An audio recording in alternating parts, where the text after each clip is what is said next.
नमस्कार प्रभाती किचन रे आपण समस्त को मो तरफ अनेक अनेक स्वागत। आज मु आपन सहित शेयर करी अति सहज उपाय रे केमिति परफेक्ट बादाम पकोड़ा बनैबा। ताहले चलंतु स्टार्ट करिबा आजिर रेसिपी। प्रथमे मुठारे बादाम को लेकिरी तार चोपा छड़े नेउची एवं बादाम को गोटे जगार अलग करी काढ़ी रखी नौची। मुठारे बादाम चोपा थिबा वाला बादाम आनी आपण जदि प्रथम चोपा छड़े देइथिबा बादाम मार्केट रू आनिकरी बनाउछंती मध्य चलिबो। एबे सेही बादाम रे पानी देकरी बादाम को भल से मु धोई नौची।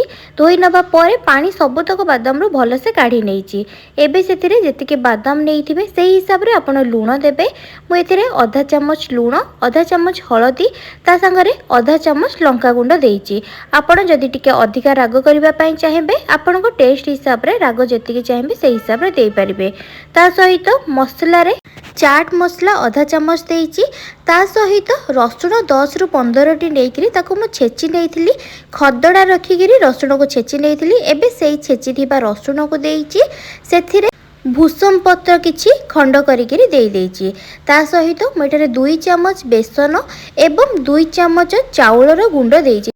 चाउलर गुंड दबा द्वारा पकोड़ाटा आमर भल से क्रिस्पी हम से चाउलर गुंड मुझे देइची 2 चामच। जेतिकी बेसन देबे सेतिकी चाउल गुंड देबे। एबे सेथिरे अल्प टिके पानी देइकिरी सबको भल से गोळेई नेइची।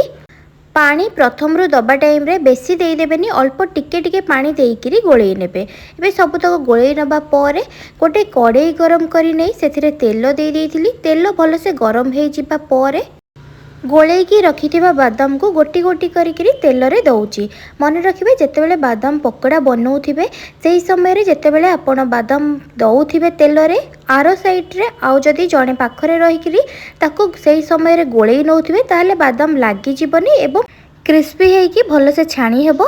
सेथिबे जेतेबेले मु गोटे से टाइम रे दउथिली बादाम तेल रे सेही टाइम रे आरो साइड रे मध्य गोटे टाइम रे गोलेइबा भी दरकार हुए। आ जदी सेमिति गोलेई दउछन्ती ताहले बादाम रो पकोड़ाटा भल से क्रिस्पी हेकरी छाणी हेबो। एही परि भाबरे आपण गोटे थर घरे निश्चय बनातु एवं वीडियो मध्य देखंतु। जदि वीडियोटी भल लागिवो ताहले लाइक सहित शेयर करि नेबे। आ जदि मो चैनल रे नुवा थिबे ताहले सब्सक्राइब मध्य करि नेबे। सब्सक्राइब करबा सहित पाखरे थिबा छोटो बेल आइकन को क्लिक कर देबे, जहा द्वारा मु नेक्स्ट जहा भी वीडियो अपलोड करिवि ताहार नोटिफिकेशन आपन को फोन को आसी जिवो एवं आपण जाई वीडियोटी को देखि परिबे। प्रथम थर तेल रे देइथिबा बादाम पकोड़ा भल से छाणी हे जिबा परे ताकू काढिकिरी गोटे प्लेट रे रखि नबा परे सेकेंड थर मध्य सेही परि भाबरे आउ जेतिकी थिला तेल रे देई नेची एवं सबतक बादाम पकोड़ा सेमिति छाणी नउची। देखिबे जेतेबेले बादाम पकोड़ार कलर टिके गोल्डन कलर हे जिवो सेतेबेले जानिबे बादाम पकोड़ाटा भल से छाणी हे जाईची। सेही टाइम रे आपण काढी नेबे। मते कमेंट सेक्शन रे निश्चय जणेबे आपण जदि केबे एही परि भाबरे बनाउछंती किंबा आपण अलगा जदि को उपाय रे बनाउछंती सेटा भी मते कमेंट सेक्शन रे मते जणै परिबे। ता सहित काहाको बादाम पकोड़ा खाइबा पई भल लागि थाए सेटा मते मते कमेंट सेक्शन रे जणैबे। एही परि भाबरे आपण बादाम पकोड़ा को घरे बनेइकिरी बहुत समय पर्यंत रखि परिबे। एमिति बनैले आपण मार्केट रे जो भी बादाम पकोड़ा आनुछंती परफेक्ट पूरा सेही परि भाबरे क्रिस्पी हेकिरी बनि थाए।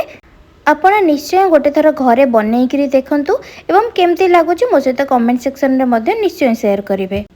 ता सहित वीडियोटी जदि भल लागिथिबो ताले लाइक सहित शेयर मध्य करिदेबे। आ जदि मो चैनल रे नुआ थिबे ताले सब्सक्राइब मध्य करिनेबे।